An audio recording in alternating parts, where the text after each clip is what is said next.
Bagaimana kabarnya hari ini anak-anak? Baik, Bu.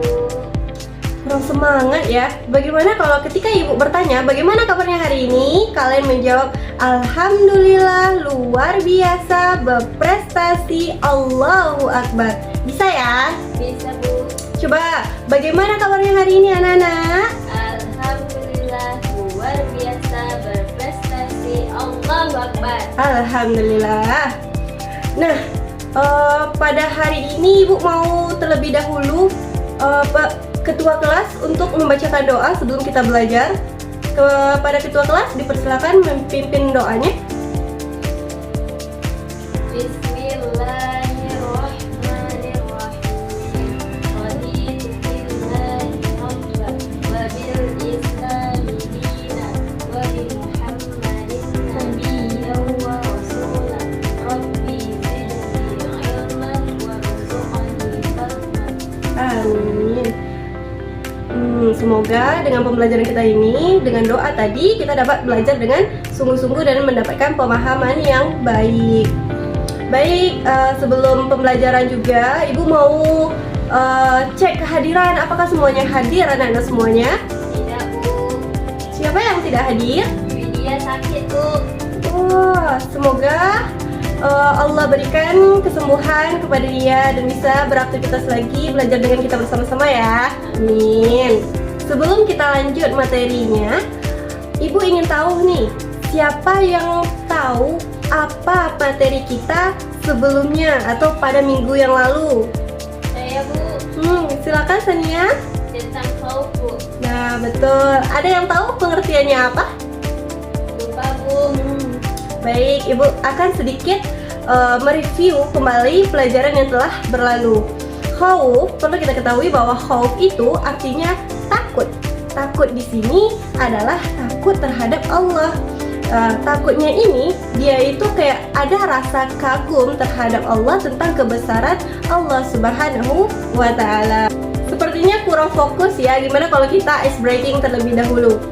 Ketika Ibu bilang tepuk fokus, mendengar, melihat, mengingat, fokus. Bisa ya? Bisa, Bu. Oke, coba diulang.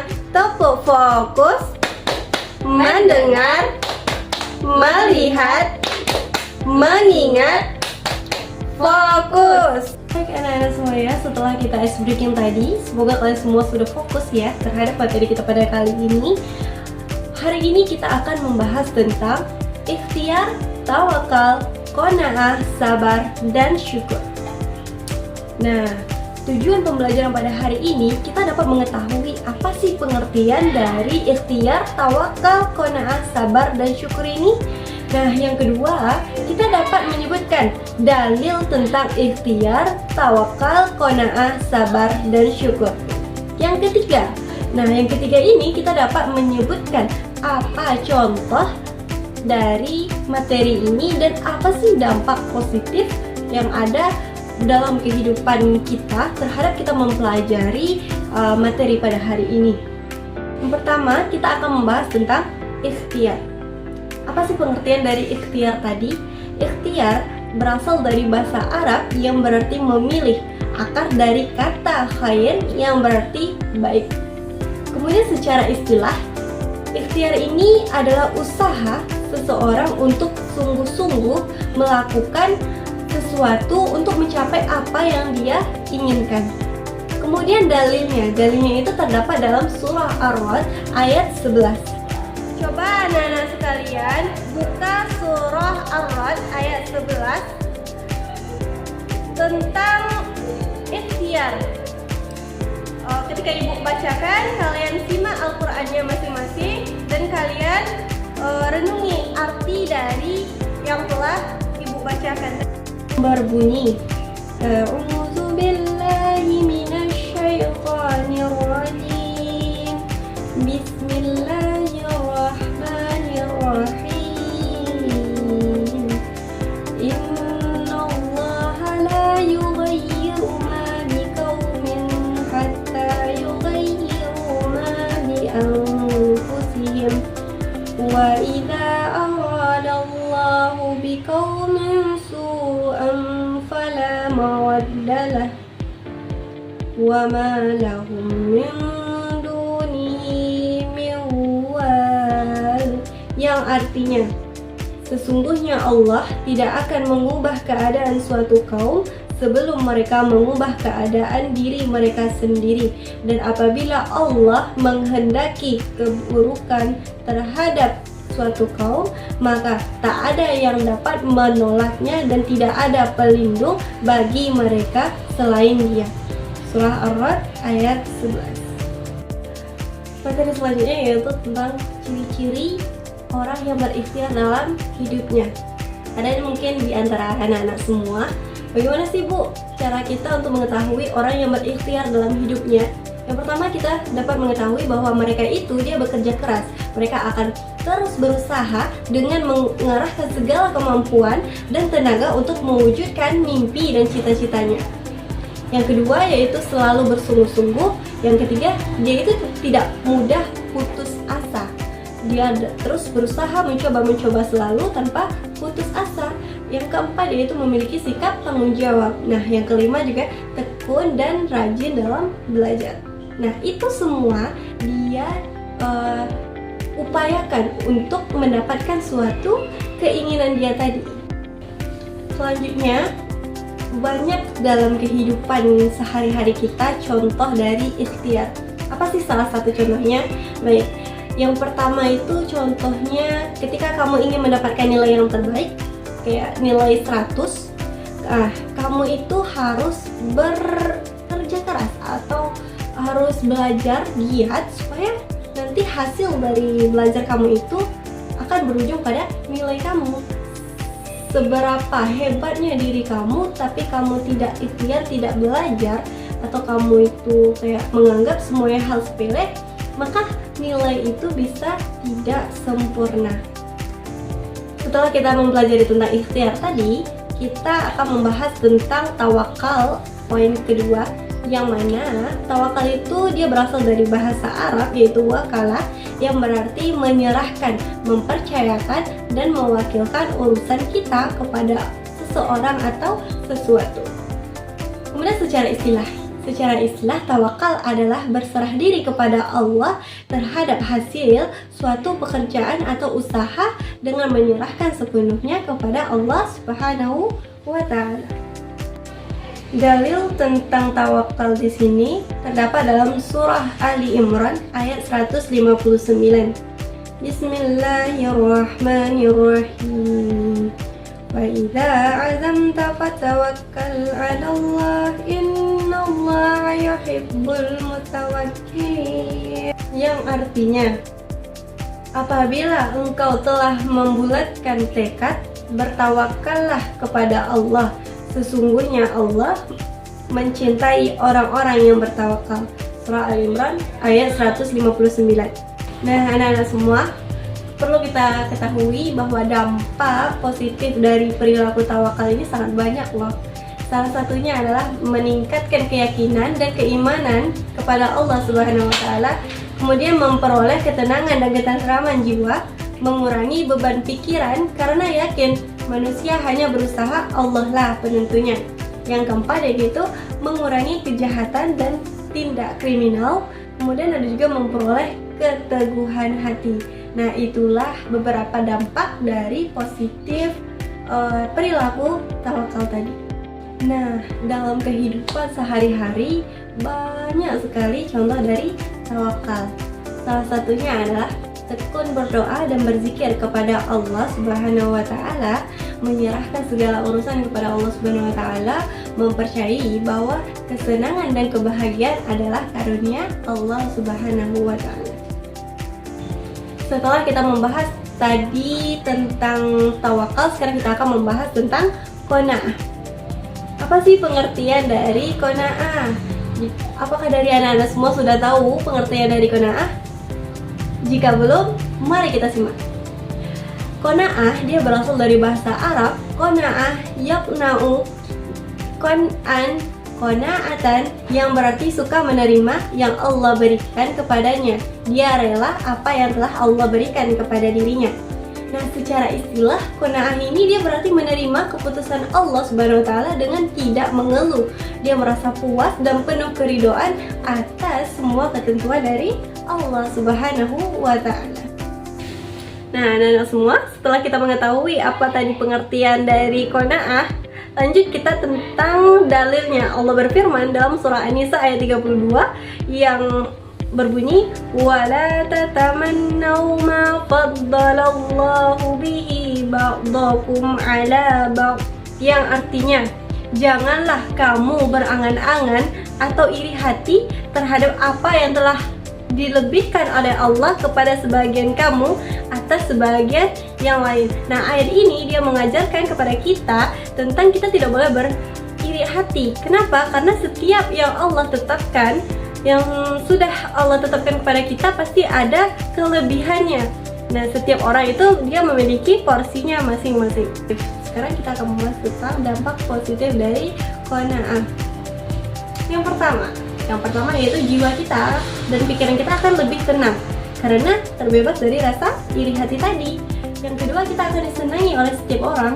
Kenapa? Karena semua orang itu akan merasa aman dan nyaman berada di sekeliling kita ketika kita tidak iri hati. Nah, yang ketiga, kita akan mendapatkan kebahagiaan di dunia maupun juga di akhirat. Terhindar dari sifat tamak, kemudian kita juga terhindar dari ancaman siksa yang berat. Itulah beberapa dampak positif dari qanaah. Dan semua banyak contoh qanaah yang ada dalam kehidupan sehari-hari. Contohnya adalah senang ketika orang lain sukses. Dia merasa cukup dengan apa yang dimilikinya dan membelanjakan uang sesuai kebutuhannya. Nah, jadi perlu diingat bagi anak-anak semua, kita tidak boleh bersifat iri hati. Kita harus bersifat qanaah karena itu akan menguntungkan diri kita dan tidak akan merugikan orang lain. Nah, materi selanjutnya kita akan membahas tentang sabar. Dalam kehidupan sehari-hari banyak sekali kita dengar kata dari sabar. Nah, apakah dari anak-anak semua tahu apa sih sebenarnya pengertian dari sabar itu? Oke, baik. Biar Ibu menjelaskan tentang sabar. Jadi sabar itu dia merupakan berasal dari kata bahasa Arab yaitu sobaro yang berarti menahan, mencegah atau tabah. Nah, secara istilah sabar ini dia berarti menahan diri dari sifat kegundahan dan rasa emosi, kemudian menahan dari lisan dari keluh kesah, serta menahan anggota tubuh dari perbuatan yang tidak terarah. Allah juga banyak berfirman tentang sabar, salah satunya adalah surah Al-Imran ayat 200. A'udzu billahi minasyaitonir rajim. Bismillahirrahmanirrahim. Ya ayyuhalladzina amanu isbiru wa sabiru wa rabitu wattaqullaha la'allakum tuflihun.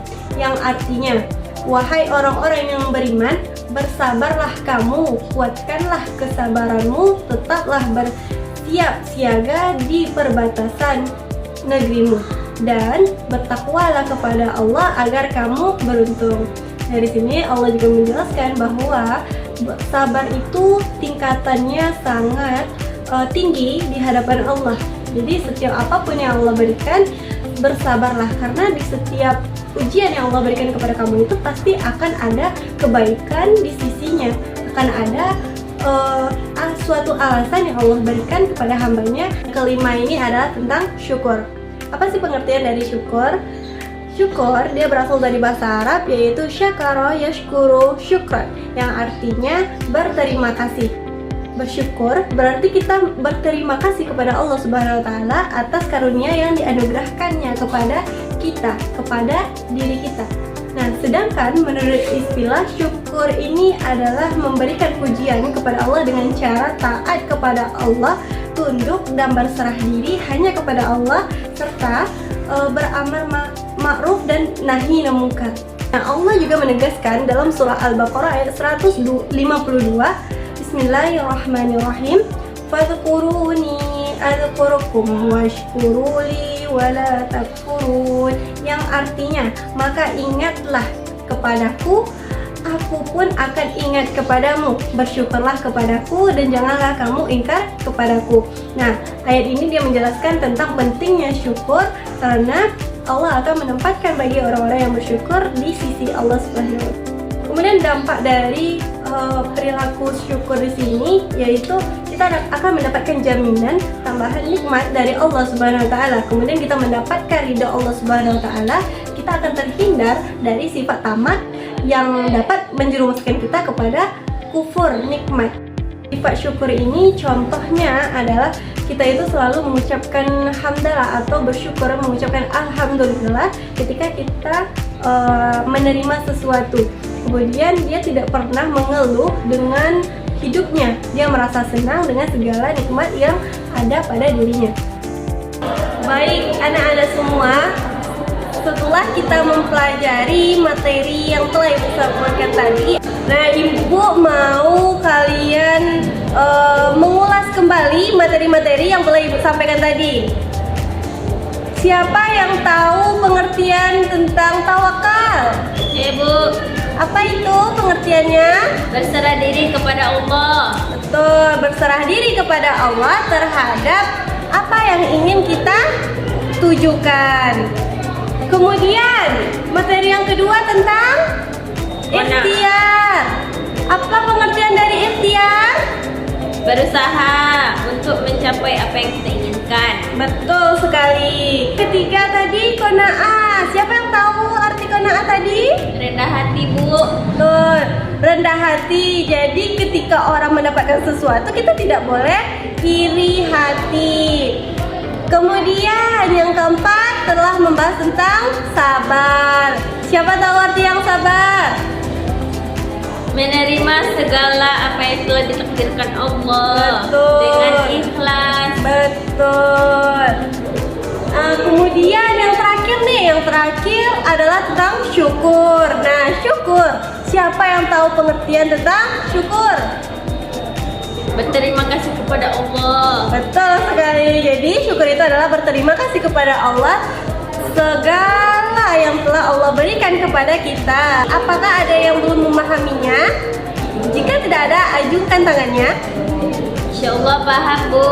Wah, Masya Allah ya, semoga paham semuanya. Dan Ibu meminta kepada kalian untuk mengimplementasikan di dalam kehidupan sehari-hari. Karena ketika kita sudah belajar tetapi kita tidak mengimplementasikan dalam kehidupan sehari-hari, maka ilmu yang kita dapatkan itu hanyalah sia-sia. Nah, untuk minggu selanjutnya Ibu meminta kepada kalian, coba kalian cari contoh-contoh lain dalam kehidupan sehari-hari tentang ikhtiar, sabar, tawakal, kemudian syukur dan qanaah. Apa saja tadi tugas-tugas kita? Tentang qanaah, sabar, syukur, tawakal, dan ikhtiar. Bagus. Nah, baiklah anak-anak semuanya. Pada hari ini kita cukupkan materi kita. Hari ini kita tutup pembelajaran ini dengan membaca doa kafaratul majelis. Subhanakallahumma wa bihamdika asyhadu an la ilaha illa anta astaghfiruka wa atubu ilaik. Amin.